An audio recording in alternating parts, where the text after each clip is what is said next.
नमस्कार दोस्तों, स्वागत है आपका एग्जामटूला यूट्यूब चैनल में।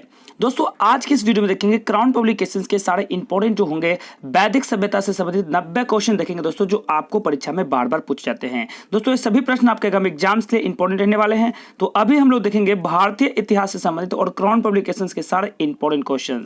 तो दोस्तों इस वीडियो को आप लास्ट तक दिल थाम के देखिए, जो कि एक एक प्रश्न आपके एग्जाम्स के लिए इंपॉर्टेंट होने वाले हैं दोस्तों। और दोस्तों इसमें सभी प्रश्न आपके आगामी एग्जाम्स के लिए जो कि पूछे भी गए हैं, तो आगामी एग्जाम में दोस्तों बहुत ही काम आ सकते हैं। और अभी रहेगा टॉपिक्स आपका वैदिक काल। दोस्तों क्लास शुरू करने से पहले अगर आप फर्स्ट टाइम आ रहे हैं तो क्लास को सब्सक्राइब कर लीजिए, साथ ही बेल आइकन को प्रेस कीजिए ताकि ऐसी क्लास आपको मिलता रहे। तो दोस्तों चलते हैं प्रश्न के पास और फर्स्ट क्वेश्चन के साथ क्लास की शुरुआत करते हैं। दोस्तों पहला क्वेश्चन है कि किस देवता के लिए ऋग्वेद में पुरंदर शब्द का प्रयोग हुआ। दोस्तों यह जो प्रयोग किया गया है, इंद्र के लिए पुरंदर शब्द का प्रयोग किया गया है।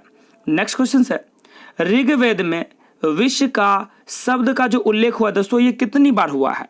दोस्तों ऋग्वेद में जो हुआ है ये 170 बार विश्व का उल्लेख किया गया। कितनी बार? 170 बार। ठीक है, अगला क्वेश्चन देखेंगे दोस्तों, और सारे प्रश्न आपके इंपॉर्टेंट है, सारे प्रश्न आपके बेहतरीन है। अगला क्वेश्चन है कि आर्य शब्द इंकित करता है दोस्तों किसको। तो आर्य शब्द जो इंकित करता है दोस्तों, यह करता है श्रेष्ठ वंश को। किसको करता है? श्रेष्ठ वंश को। और IAS 1999, UPPCS 1999 में ये पूछे गए प्रश्न भी हैं। अगला प्रश्न दोस्तों आपका कि क्लासिकीय संस्कृत में आर्य शब्द का अर्थ क्या होता है दोस्तों क्लासिकीय संस्कृत में आर्य शब्द का जो दोस्तों अर्थ होता है, ये अर्थ होता है दोस्तों एक उत्तम व्यक्ति। क्या रहेगा दोस्तों? ऑप्शन डी, एक उत्तम व्यक्ति रहेगा सही आंसर। ठीक है दोस्तों, अगला क्वेश्चन लगाना चाहेंगे नेक्स्ट क्वेश्चन, और सारे प्रश्न आपके इंपॉर्टेंट है, सारे प्रश्न आपके बहुत ही बेहतरीन है।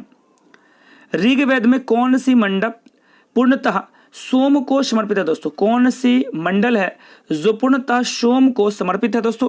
आंसर होगा नाभा मंडल। ऑप्शन सी रहेगा आपका सही आंसर। अगला प्रश्न, निम्नलिखित में किस एक वैदिक साहित्य में मोक्ष की चर्चा मिलती है दोस्तों? किसकी? मोक्ष की चर्चा मिलती है दोस्तों। तो यह जो मिलता है दोस्तों उपनिषद में मिलता है दोस्तों। किस में मिलता है? वैदिक साहित्य में मोक्ष की जो चर्चा मिलती है ये उपनिषद में मिलता है दोस्तों। ऑप्शन डी आपने सही कहा है। अगला क्वेश्चन देखेंगे दोस्तों, नंबर 7 थोड़ी बड़ी है क्वेश्चन, बट ध्यान से देखेंगे। धर्म तथा रीत भारत की प्राचीनतम वैदिक सभ्यता की एक केंद्रीय विचार को चित्रित करते हैं, और इस संदर्भ में निम्नलिखित कथनों पर विचार करनी है आपको। पहला कथन है दोस्तों कि धर्म व्यक्ति के दायित्व एवं स्वयं तथा दूसरे के प्रति व्यक्तिगत कर्तव्य की संकल्पना करता था।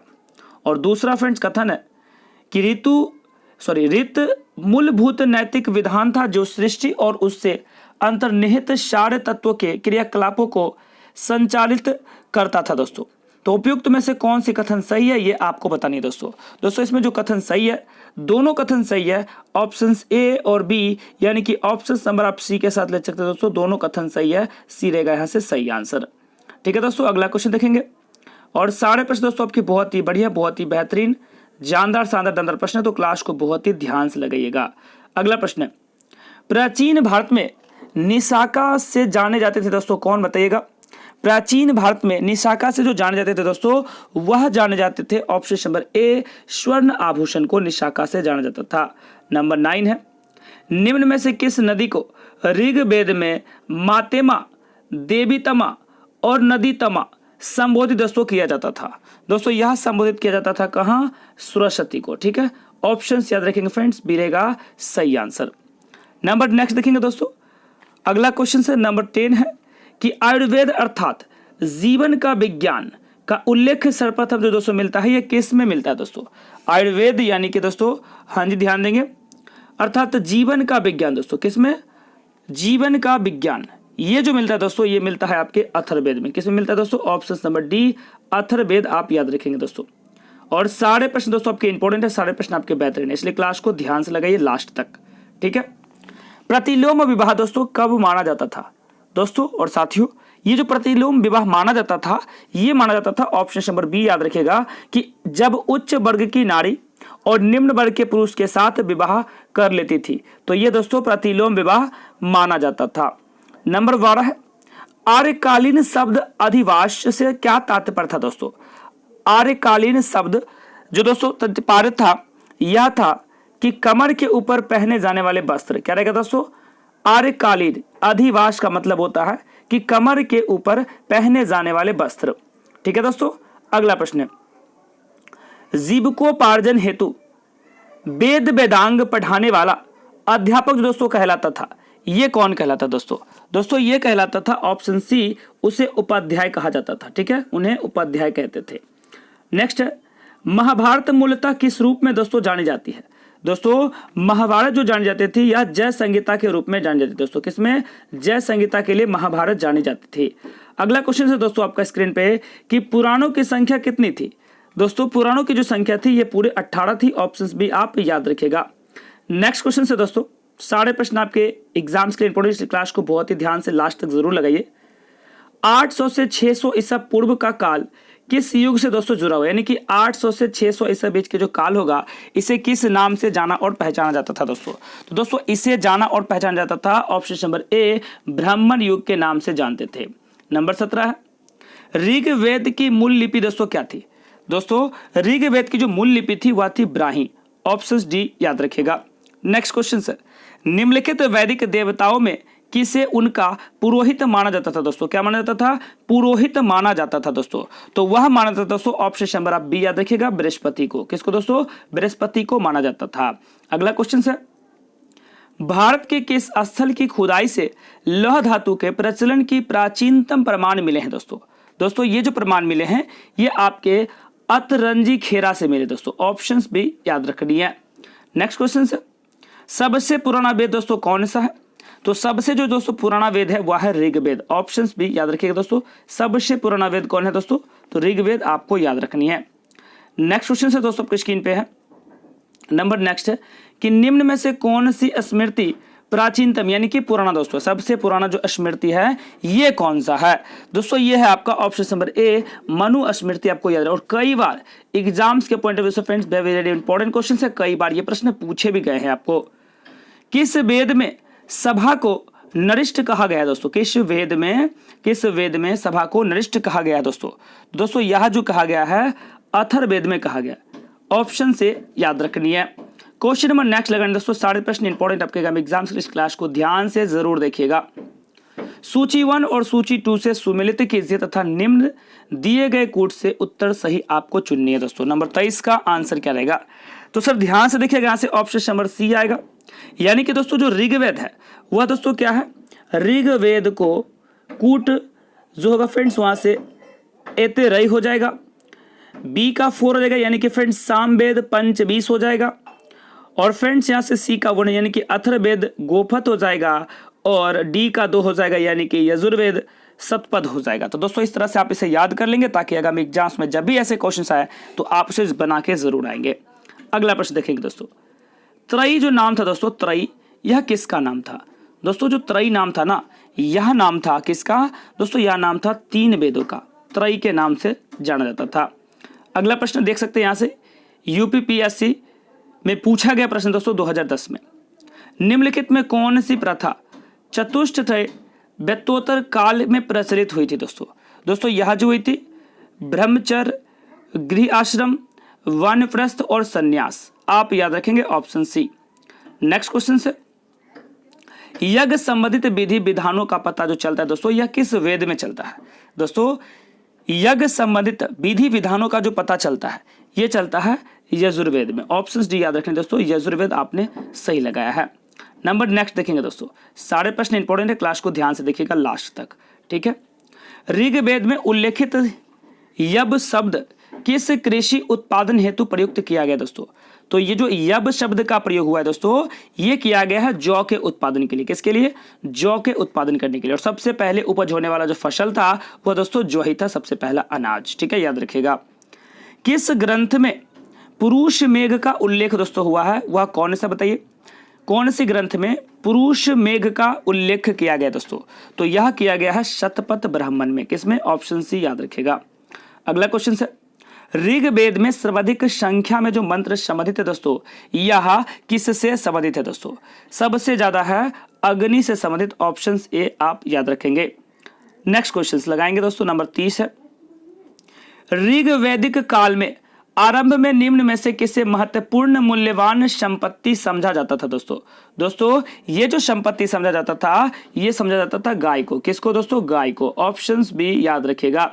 नेक्स्ट क्वेश्चन से, प्राचीनतम विवाह संस्कार का वर्णन करने वाला विवाह सूक्त किसमें दोस्तों पाया जाता है? कमेंट करेंगे नंबर 31 का। अगर आप किसी भी क्वेश्चन का आंसर, किसी भी प्रश्न का आंसर जानते हैं तो आंसर दोस्तों रहेगा आपका ऋग्वेद। ऑप्शन ए बिल्कुल सही रहेगा, राइट आंसर आ चुका है। अगला क्वेश्चन देखेंगे दोस्तों, भारतीय संगीत का उद्गम किसमें खोजा जा सकता है? दोस्तों भारतीय संगीत का जो उद्गम खोजा जा सकता है यह मिलता है किसमें? तो सामवेद के संहिता में दोस्तों। किसमें? सामवेद के संहिता में। अगला प्रश्न, संस्कारों की कुल संख्या दोस्तों कितनी है? संस्कारों की जो कुल संख्या होती है दोस्तों वह होती है ऑप्शन नंबर डी 16 संस्कार होते हैं दोस्तों। 16 संस्कार, जन्म हो गया, मुंडन हो गया, शादी विवाह, ये सभी के सभी फ्रेंड्स संस्कार है। टोटल जोड़ के 16 संस्कार है। ठीक है, याद रखिएगा। अगला क्वेश्चन से, निम्न में से किस ऋग्वेद में युद्ध देवता दोस्तों समझा जाता है? निम्नलिखित में से किसे जो है दोस्तों ऋग्वेद में युद्ध का देवता, हाँ जी सर, युद्ध का देवता किसे समझा जाता है दोस्तों? तो ये जो है इंद्र को युद्ध का देवता समझा जाता है।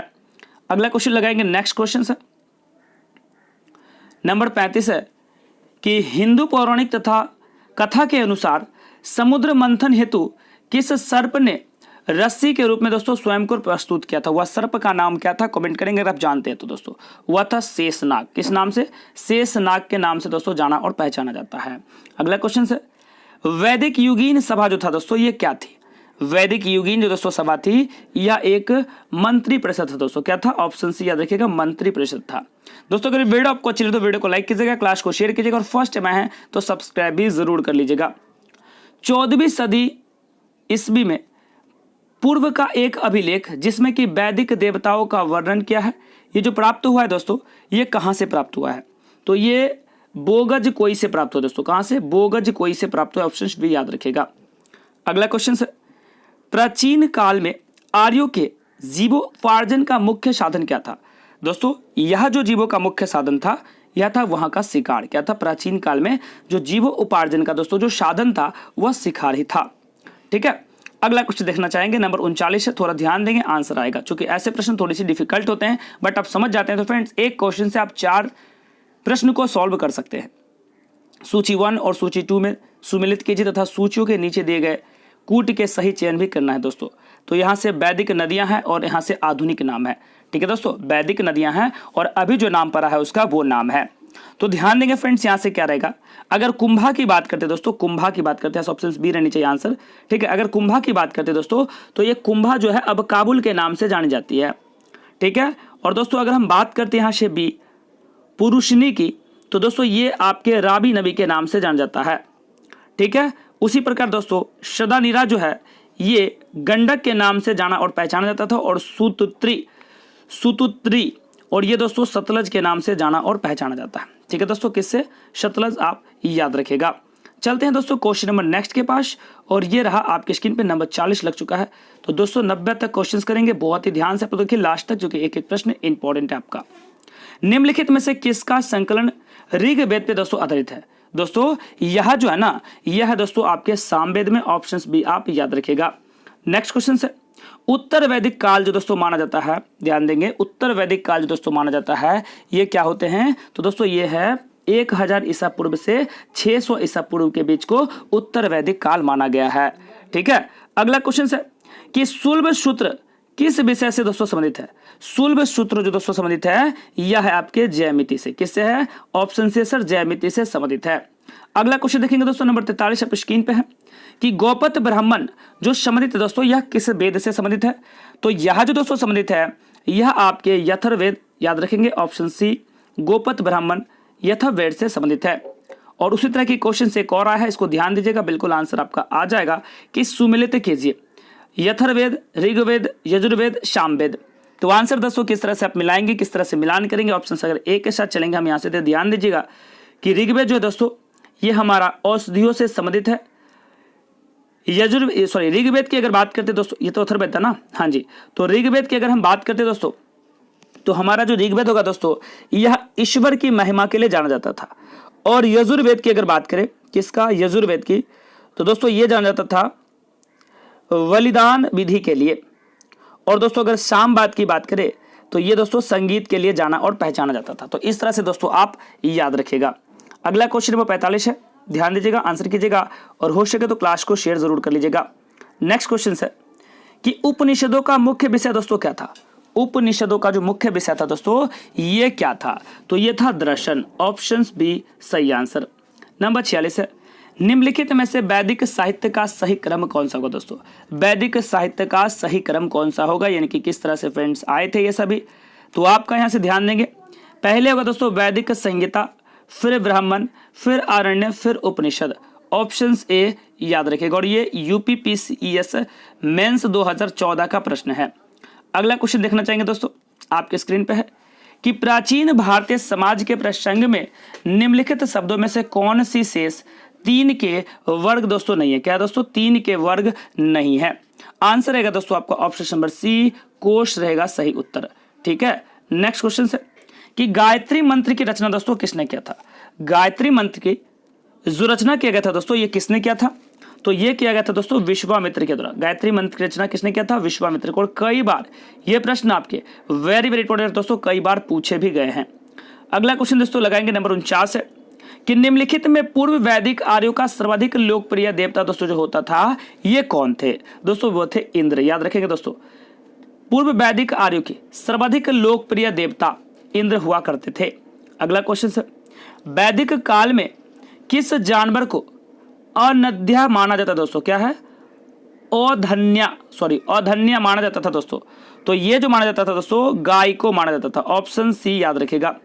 अगला क्वेश्चन है, कौन सी 3 वेद संयुक्त रूप से त्रयी या वेद त्रयी कहलाते? दोस्तों कौन से 3 वेद हैं जो संयुक्त रूप से त्रयी या वेद त्रयी कहलाते हैं? दोस्तों यह जो कहलाते हैं यह है आपके यजुर्वेद, ऋग्वेद और सामवेद। ऑप्शन ए याद रखनी है। अगला क्वेश्चन है और सारे प्रश्न दोस्तों आपके इंपॉर्टेंट है, इसलिए क्लास को ध्यान से देखिएगा। ऋग्वैदिक आर्य पशुचारी लोग थे और इस तथ्य की पुष्टि जो होता है दोस्तों ये कहाँ होता है? तो इस तथ्यों की दोस्तों जो पुष्टि होती है ये होता है ऋग्वेद में, गाय के अनेक संदर्भ में। ठीक है, अधिकांश शुद्ध गायों के लड़े गए थे और पुरोहित के लिए जाने वाले उपहार प्राय गाय होती थी ना कि जमीन। तो यानी कि ऑप्शन नंबर डी उपयुक्त सभी राइट रहेगा, सही रहेगा। अगला क्वेश्चन नंबर नेक्स्ट लगेंगे दोस्तों, सारे प्रश्न इंपॉर्टेंट इसलिए क्लास को बहुत ही ध्यान से लगानी है। नेक्स्ट क्वेश्चन है कि बोगज कोई महत्वपूर्ण था दोस्तों। बोगज कोई महत्वपूर्ण था, ये क्यों था? आपको कमेंट बॉक्स में कमेंट करिए दोस्तों। बोगज, ध्यान दीजिएगा, बोगज कोई महत्वपूर्ण है क्योंकि दोस्तों यह जो था ना दोस्तों यहाँ से प्राप्त अभिलेखों में वैदिक देवताओं और देवियों का नामो उल्लेख प्राप्त होता था। ठीक है, ऑप्शंस बी दोस्तों आप याद रखनी है। अगला क्वेश्चन है, वर्ण व्यवस्था से संबंधित पुरुष युक्त मूलतः जो पाया जाता था दोस्तों ये किस में पाया जाता था? दोस्तों ये पाया जाता था कहाँ पे? ये पाया जाता था दोस्तों ऋग्वेद में। ऑप्शन सी याद रखिएगा दोस्तों, कहाँ पे? ऋग्वेद में। नेक्स्ट क्वेश्चन है दोस्तों कि ऋग्वेद क्या है? हाँ जी दोस्तों, ऋग्वेद क्या है? दोस्तों ये जो ऋग्वेद है ना ये है दोस्तों आपके ऑप्शन नंबर ए संतोत्रों का संकलन। ऑप्शन से याद रखिएगा। अगला क्वेश्चन है दोस्तों कि किस वैदिक ग्रंथ में वर्ण शब्द का सर्वप्रथम नाम उल्लेख दोस्तों मिलता है? क्या होगा दोस्तों सही आंसर? तो वह रहेगा ऑप्शन नंबर ए ऋग्वेद दोस्तों, आप याद रखिएगा। नेक्स्ट क्वेश्चन है कि वैदिक नदी कुंभा का स्थान कहाँ निर्धारित दोस्तों होनी चाहिए? तो वैदिक नदी कुंभा का स्थान दोस्तों निर्धारित हुआ है वो अफगानिस्तान में हो दोस्तों, और अभी तालिबान के शासन वहां पे हो गया है। आपको भी न्यू अपडेट पता है।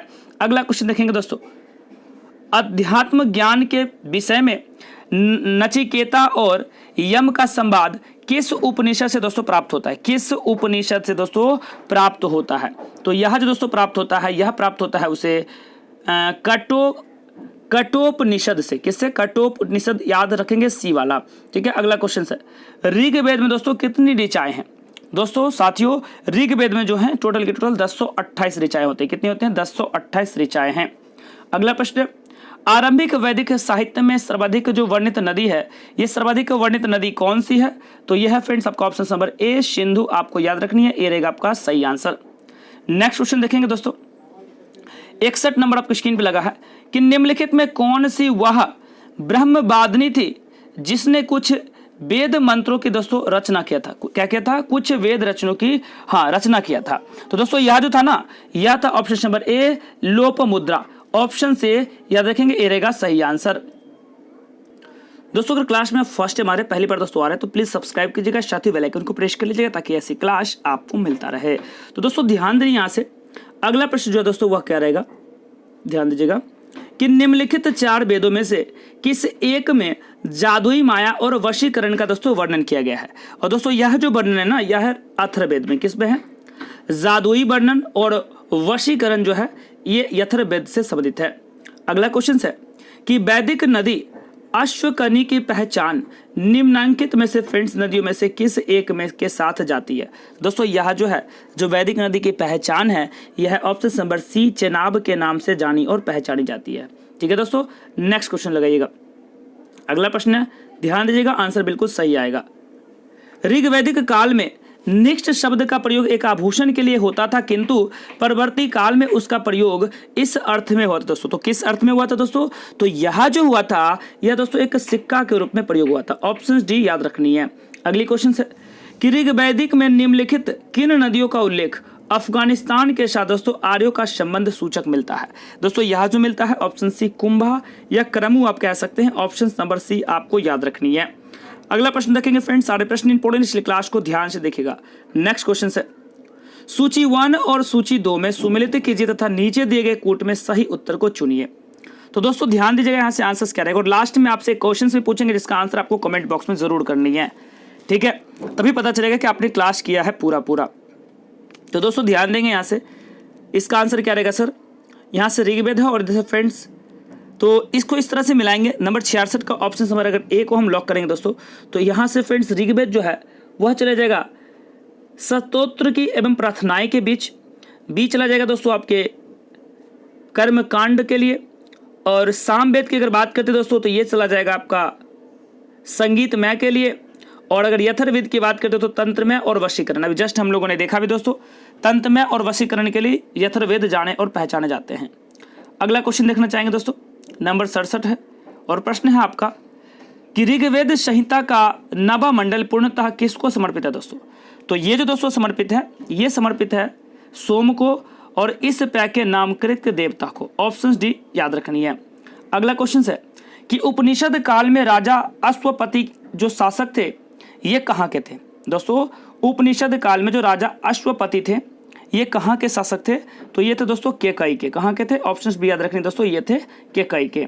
अगला प्रश्न है कि किस वेद में सभा और समिति को प्रजाति के 2 पुत्रियां दोस्तों कहा गया है।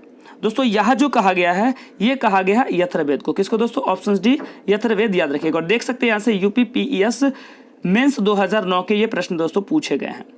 नेक्स्ट क्वेश्चन सर, और अगला प्रश्न दोस्तों आपके स्क्रीन पे कि ऋग्वेद काल में जनता निम्न में से जो मुख्यतः किस में दोस्तों विश्वास करती थी। तो दोस्तों ऋग्वेद में जो जनता विश्वास करती थी वह बलि और कर्मकांड में दोस्तों विश्वास रखता था। किसमें? बलि और कर्मकांड। ऑप्शन डी याद रखना है।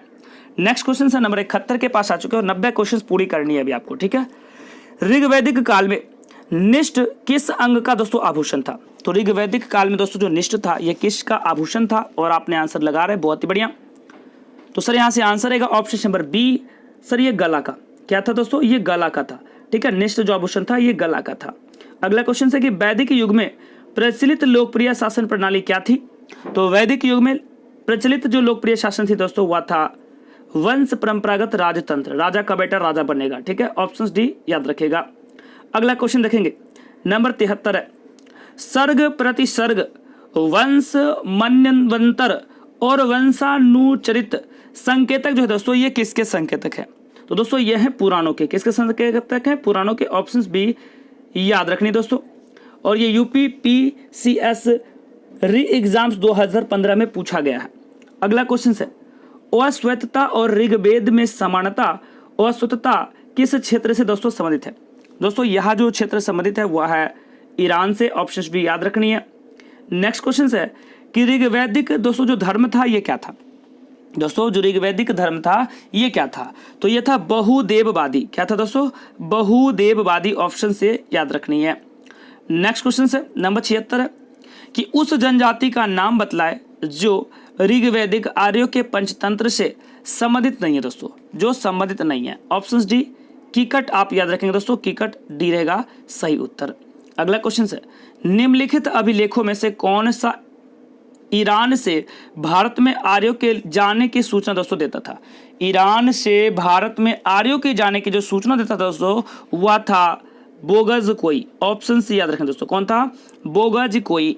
अगला क्वेश्चन गोत्र शब्द का प्रयोग सर्वप्रथम जो दोस्तों हुआ था ये किस में हुआ था दोस्तों, तो गोत्र शब्द का प्रयोग जो सबसे पहले हुआ था ये ऋग्वेद में हुआ था दोस्तों। कहां पे, ये ऋग्वेद में सबसे पहले प्रयोग किया गया था गोत्र शब्द का प्रयोग। ठीक है, नेक्स्ट क्वेश्चन देखेंगे दोस्तों, सारे प्रश्न इंपॉर्टेंट है आपके आगामी एग्जाम्स के लिए, इसलिए क्लास को ध्यान से देखिएगा। निम्नलिखित में से किसने आर्यों के आदि देश के बारे में दोस्तों लिखा था। निम्नलिखित में से किसने आर्यों के देश के बारे में दोस्तों जो लिखा था, और यह जो लिखा गया था दोस्तों बाल गंगाधर तिलक के द्वारा लिखा गया। किसके द्वारा, बाल गंगाधर तिलक, आप याद रखेंगे। अगला क्वेश्चन श्रीमद् भागवत गीता मौलिक रूप से किस भाषा में लिखी गई थी दोस्तों। श्रीमद् भागवत गीता जो मौलिक रूप से दोस्तों लिखी गई है ये संस्कृत में लिखी गई थी दोस्तों। किसमें, संस्कृत में। अगला क्वेश्चन उत्तर वैदिक काल में निम्नलिखित में से किनको आर्य संस्कृति का धूर समझा दोस्तों जाता था सॉरी, ठीक है, समझा जाता था दोस्तों। तो ये जो समझा जाता था दोस्तों ये था आपका, याद रखेंगे सर, हुआ था अंग मगध को। किसको, अंग मगध को। ऑप्शन ए याद रखनी है। अगला प्रश्न देखेंगे दोस्तों, पूर्व वैदिक आर्यों का धर्म प्रमुखता दोस्तों क्या था। पूर्व वैदिक आर्यों का जो धर्म प्रमुखता था दोस्तों ये मुख्यतः क्या था, याद रखेंगे, प्रकृति पूजा और यज्ञ जो दोस्तों था ये पूर्व वैदिक आर्यों का धर्म था। अगला प्रश्न है सर्वाधिक ऋग्वैदिक सूक्त जो समर्पित था दोस्तों ये किसके लिए, किसको समर्पित था, बताइएगा आंसर जल्दी से अगर आप जानते हैं तो। दोस्तों ये था इंद्र को। किसको था दोस्तों, इंद्र को। ऑप्शन बी याद रखनी है। अगला क्वेश्चन है कि ऋग्वेद में उल्लेखित प्रसिद्ध 10 राजाओं का युद्ध किस नदी के दोस्तों किनारे लड़ा गया था। 10 राजाओं का युद्ध जो दोस्तों लड़ा गया था ये किस नदी के किनारे लड़ा गया था दोस्तों, तो ये लड़ा गया था परुशनी नदी के किनारे। ऑप्शन से याद रखिए दोस्तों, परुशनी नदी के किनारे। नेक्स्ट क्वेश्चन है सतपथ ब्राह्मण में उल्लेखित राजा विधय माधव से संबंधित जो ऋषि थे ये ऋषि कौन थे दोस्तों, ये ऋषि थे ऋषि गौतम रहुगन। ऑप्शन डी याद रखें दोस्तों, ऋषि गौतम रहुगन। अगला क्वेश्चन नंबर नेक्स्ट है और आंसर भी आएगा दोस्तों, उम्मीद है आपसे पूरी भरोसा भी है, और ज़्यादा क्वेश्चन नहीं, कुछ ही प्रश्न है, कुछ ही क्वेश्चन है फ्रेंड्स, आंसर जरूर कीजिएगा। नेक्स्ट प्रश्न है कि गायत्री मंत्र किस पुस्तक में दोस्तों मिलता है। गायत्री मंत्र जो मिलता है दोस्तों ये किस पुस्तक में मिलता है दोस्तों, तो ये मिलता है ऋग्वेद में। ऋग्वेद में गायत्री मंत्र मिलता है। अगला क्वेश्चन किस काल में अछूत की अवधारणाओं को अस्पष्ट रूप से उद्यत हुई थी दोस्तों, तो यह जो हुई थी यह धर्मशास्त्र के समय में दोस्तों। कब हुआ था, धर्मशास्त्र के समय में। ऑप्शन डी सही आंसर रहेगा। अगला क्वेश्चन है सत्यमेव जयते शब्द दोस्तों कहां से लिया, और बार बार ये प्रश्न आपके पूछा था इसलिए वेरी वेरी इंपॉर्टेंट भी है। सत्यमेव दोस्तों जो जयते लिया गया है यह लिया गया दोस्तों कहां से, तो यह लिया गया है मुंडक उपनिषद से दोस्तों। कहां से, मुंडक उपनिषद से। ऑप्शन डी याद रखिएगा। और कई बार ये प्रश्न पूछे भी जाते हैं, यूपी पीसीएस में पूछे गए हैं, फिर एमपी पीसीएस में दोस्तों पूछे गए, तो सभी प्रश्न इंपॉर्टेंट है। नेक्स्ट क्वेश्चन वैदिक धर्म कांड में जो होता शब्द संबंध है दोस्तों, वैदिक धर्म कांड में जो होता संबंध है यह किससे है दोस्तों, तो यह जो संबंध है यह है ऋग्वेद से। ऑप्शन से याद रखनी है। अगला क्वेश्चन है सत्यकाम जवाल की कथा जो अन्यव्ययी मां होने की लांछन को चुनौती देती है इसका उल्लेख दोस्तों किस में मिलेगा, और इसका सही और राइट आंसर आपको कमेंट बॉक्स में करनी दोस्तों। क्या रहेगा, जवाल उपनिषद, प्रश्नो उपनिषद, छांदो योग उपनिषद या कांडो उपनिषद। तो इसका आंसर आपको सही जवाब कमेंट बॉक्स में कमेंट करनी है। और दोस्तों आपको बतानी है कि क्लास आपको कैसी लगी, और ऐसे दोस्तों डेली क्वेश्चंस को चाहिए आपको तो कमेंट में यस का कमेंट जरूर करें। तो मिलते हैं ऐसे प्रश्न ऐसे क्वेश्चंस के साथ नेक्स्ट टॉपिक के साथ, और अगला टॉपिक होगा दोस्तों आपका बौद्ध धर्म, उसमें मिलते हैं एक नई जोश एक एनर्जी के